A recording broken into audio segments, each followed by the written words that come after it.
Hello guys, papakita natin dito kung paano mag-clean or mag-delete ng mga storage nyo para hindi mapuno. Okay? Kasi yung iba bumibili, so sayang naman yung pera na ibinabayad nyo. So eto, pakita ko sa inyo kung paano. So, Ate Sad, eto, huwag ka nang bibili, sayang pa yung pera mo. Ito lang ang ginagawa ko, Ito, i-click mo siya sa Google. And then, click mo lang sa Gmail. And then, makikita mo doon yung profile picture mo. Click mo lang dyan. Ayan, nandiyan ka na. Sa baba, makikita mo yung 15 gig use. So, click mo lang dyan. And then, nandito ka na sa storage. Sabi niya, manage your storage with Google One. Ito, makikita mo dyan. It says clean up space. Click mo lang dyan. And then, nandito ka na sa storage use mo. 22% of storage use.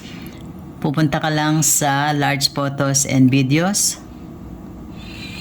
From there, pipiliin mo kung ano ang mga gusto mong i-delete.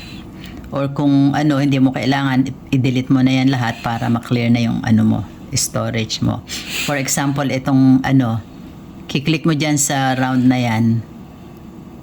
Ayan, and then, kung ayaw mo na yan, gusto mo na i-delete yan, click mo lang doon, delete. Ayun, that's it. Ganun lang ang kasimpleng gawin kung paano mag-clean up ng storage. Para hindi ka na bibili, Ate Sad. Okay, Ate Sad? Para maging happy ka na, Ate Sad. Ate Happy. Okay. Kung may question ka, Ate Sad, tawagan mo lang si Bungo TV Vlog or message mo siya. Okay. Thank you. Ano lang tayo, short tutorial. Kasi maraming hindi alam kung paano mag-delete ng mga storage nila. Okay, thank you. Goodbye. Okay. Okay guys, pakita ko sa inyo kung paano ang mag-screencast. Marami kasing nagme-message kay Bungo TV Vlog kung paano daw mag-screencast. Okay? Okay, una, click nyo lang kay Google. Then, click nyo kay Lolo, YouTube. Then, click nyo lang sa plus. And then, nakikita nyo yung small pencil dyan. Click nyo lang dyan. Ayan, nandiyan na kayo sa profile nyo. Dito, sabi niya, lagayan na ng title. Kung anong gusto nyong title, tatype nyo lang dyan.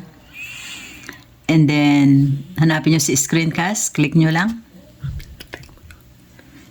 And then, pipindutin mo yung title. Yan. Lalagay mo kung anong title mo dyan. Let's say, example, Bungo is live. Ganyan. And then, hanapin mo si screencast. Ayan. Click mo lang dyan. And then next.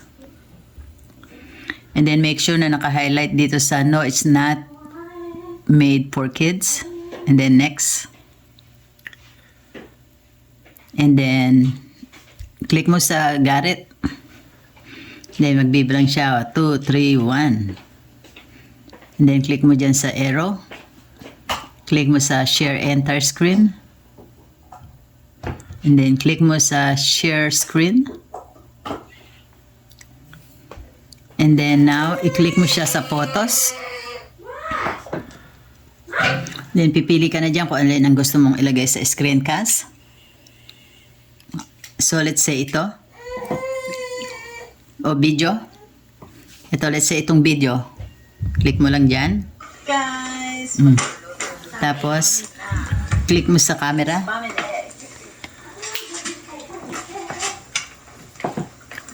And then, go live na. Ayun, click nyo lang yung go live. Ayan. Naka-live na kayo. Ayan, that's it. Yun lang, ganun lang kasimple. So, kung may message, kung may question pa kayo, message nyo lang si Bungo TV Vlog. Thank you. Goodbye. Mwah.